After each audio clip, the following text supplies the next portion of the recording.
জাতীয় পতাকা হাতে মেদিনীপুরের রাস্তায় পদযাত্রায় নেতৃত্ব দিলেন সাংসদ জুন মালিয়া।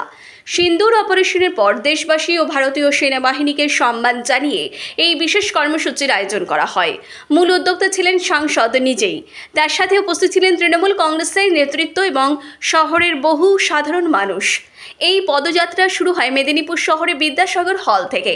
শহরের একাধিক রাস্তা পরিক্রমা করে পদযাত্রা শেষ হয় গান্ধী মূর্তির পাদদেশে। পদযাত্রা শুরুর আগেই শহরের প্রাক্তন সেনাকর্মীদের সংবর্ধনা জানানো হয়। তাদের হাতে তুলে দেওয়া হয় স্মারক ও ফুলের তোড়া।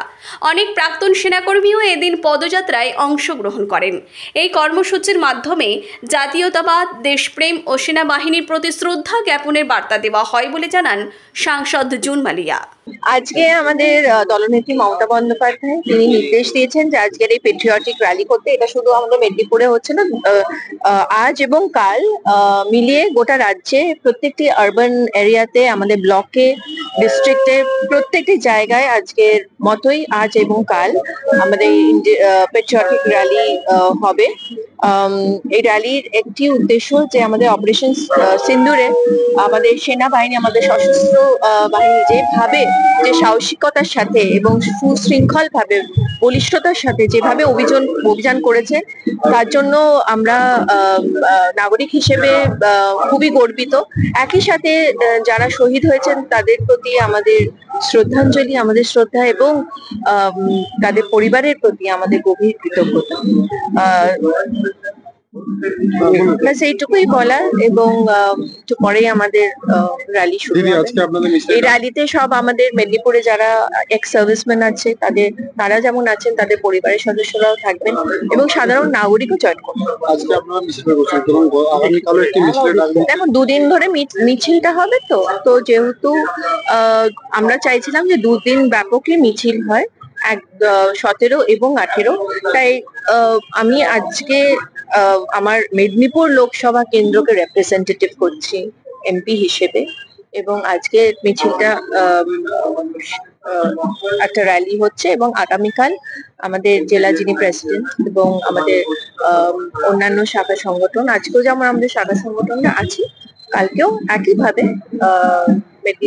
মেদিনীপুরের যিনি বিধায়ক, মেদিনীপুরের অংশে মিছিল।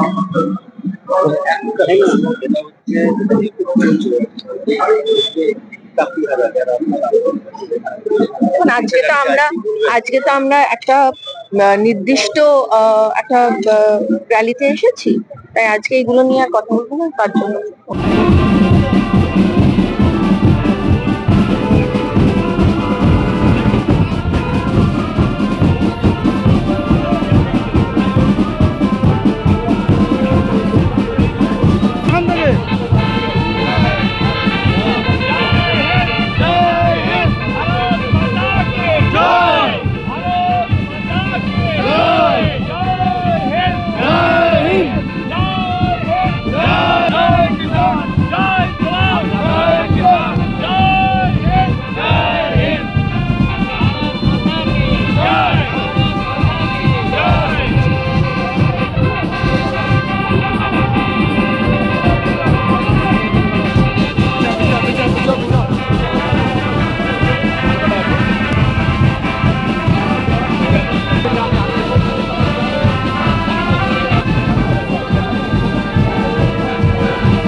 ठीक है,